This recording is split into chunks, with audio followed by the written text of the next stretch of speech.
questions again. Let's put it up just a tad. Helicopter's busy, eh? Yeah, it's been quite a show. Two of them there now. Yeah.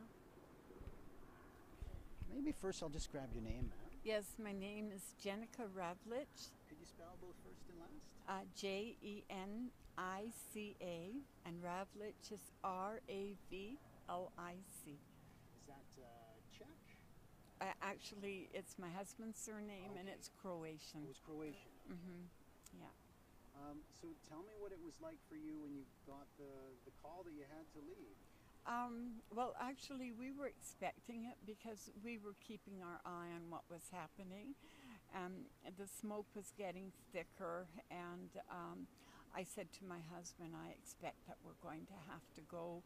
But we just continued on as normal, watching our TV and thinking that we'd get a knock at the door sooner or later. When did the knock finally come? I think it was late, fairly late, about 11:30ish, and we were told we had about 15 minutes to take what we needed and or valued and to, get off the premise.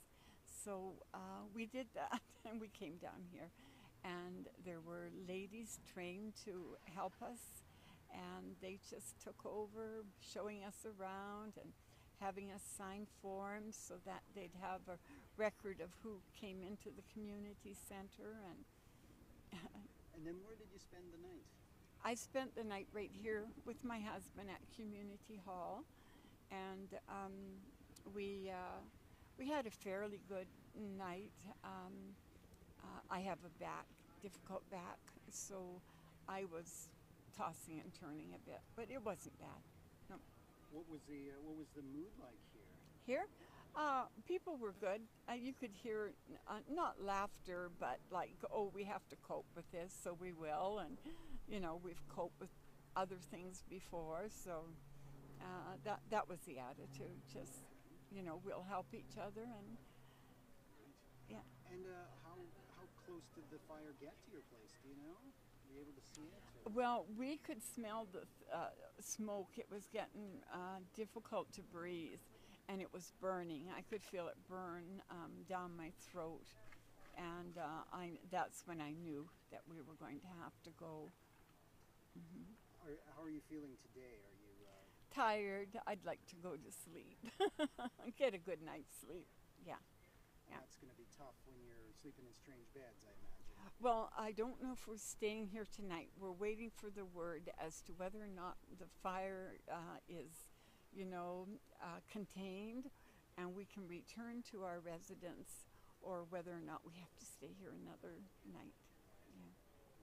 Yeah, I bet you and many people are hoping that you do get that word and can go home. Yes. Yeah, that's what we're waiting for now. Is whether or not we can go.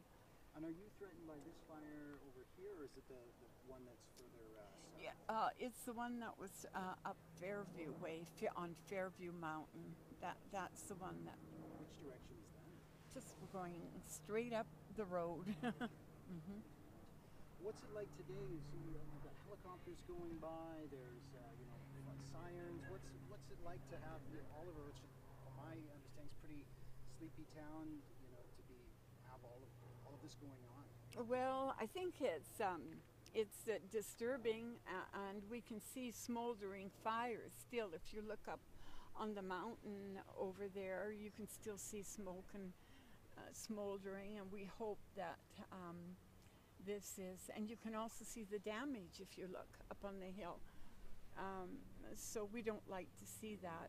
Our town is a tourist town, and we like to see it preserved that way. How concerned are you that there could be a lot of damage to the beauty, or maybe some of the wineries? I'm not too concerned.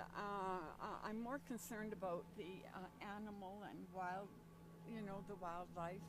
I think the wineries are okay. I haven't heard.